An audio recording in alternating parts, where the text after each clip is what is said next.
Bayangkan kalau seluruh kepulauan Indonesia ini bukan dijajah Belanda, melainkan dibeli oleh negara lain.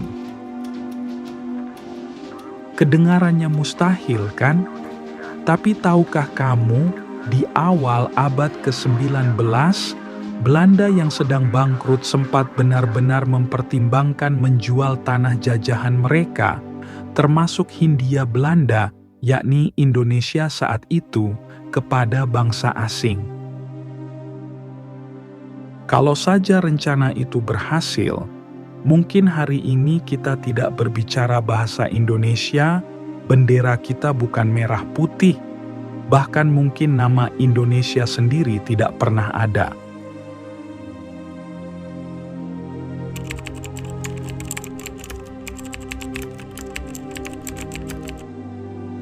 Untuk memahami cerita ini, kita harus melihat ke Eropa di akhir abad ke-18 dan awal abad ke-19. Pada masa itu, Belanda mengalami masa suram. VOC, Verenigde Oost-Indische Compagnie, perusahaan dagang terbesar dan terkuat di dunia pada abad ke-17, akhirnya bangkrut pada tahun 1799. Utang menumpuk, korupsi merajalela, dan manajemennya hancur.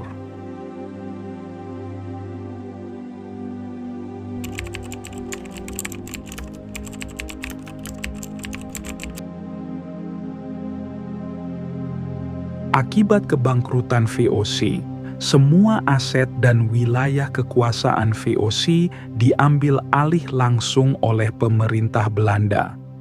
Nah, disinilah masalah muncul.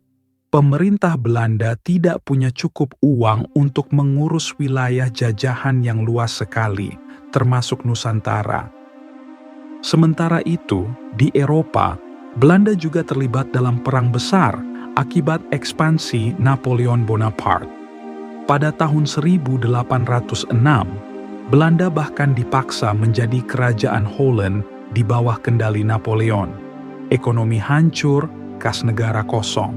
Singkatnya, Belanda sedang jatuh miskin, berutang, dan tidak sanggup membiayai koloni di Asia.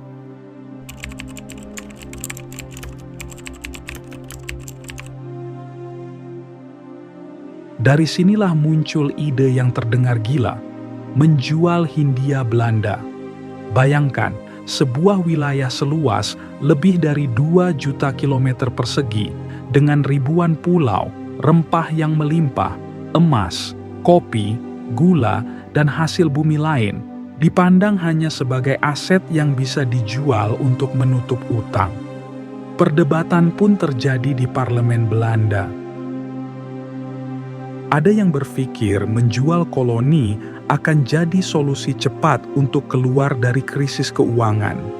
Ada pula yang menolak keras karena Hindia Belanda dianggap permata timur yang sangat penting bagi masa depan Belanda. Nah, siapa calon pembelinya? Jawabannya adalah Inggris.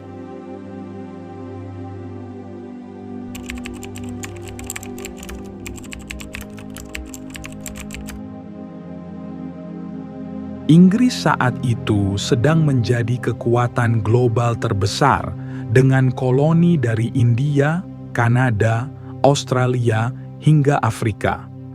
Tidak mengherankan kalau mereka sangat tertarik menguasai Nusantara, karena wilayah ini adalah kunci perdagangan dunia, terutama jalur rempah. Dan memang, pada periode 1811 sampai 1816, Inggris sempat benar-benar menguasai Nusantara.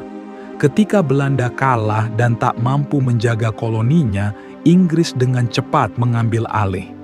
Thomas Stamford Raffles ditunjuk sebagai gubernur jenderal di Batavia. Di masa inilah banyak hal penting terjadi. Raffles memperkenalkan sistem pajak tanah. Ia juga melakukan penelitian sejarah dan arkeologi, termasuk menemukan kembali Candi Borobudur.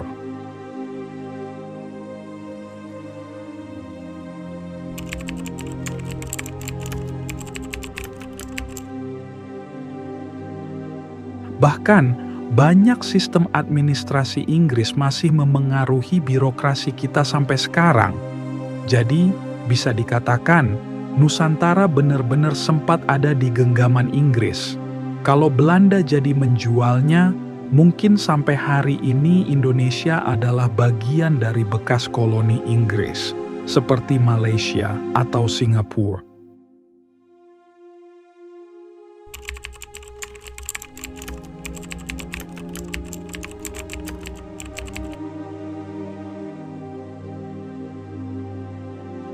Namun, situasi berbalik setelah Napoleon kalah di Eropa. Pada tahun 1814, Belanda dan Inggris menandatangani Konvensi London.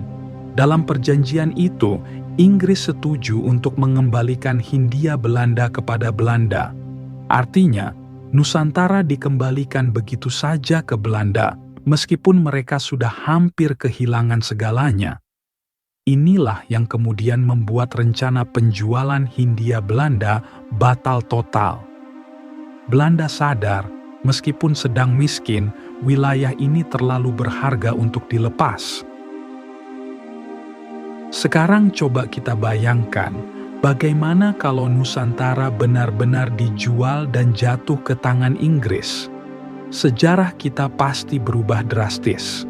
Bahasa resmi mungkin bukan bahasa Indonesia, melainkan bahasa Inggris. Sistem hukum dan pemerintahan kita akan mirip bekas koloni Inggris lain. Mungkin perjuangan kemerdekaan terjadi lebih cepat, karena Inggris relatif lebih longgar dibanding Belanda. Tapi bisa juga kita tidak pernah bersatu sebagai satu negara besar. Bayangkan kalau pulau-pulau kita dipecah seperti bekas koloni Inggris lainnya. Sejarah alternatif ini mungkin membuat kita bertanya-tanya, apakah kondisi Indonesia hari ini akan lebih baik atau justru lebih buruk?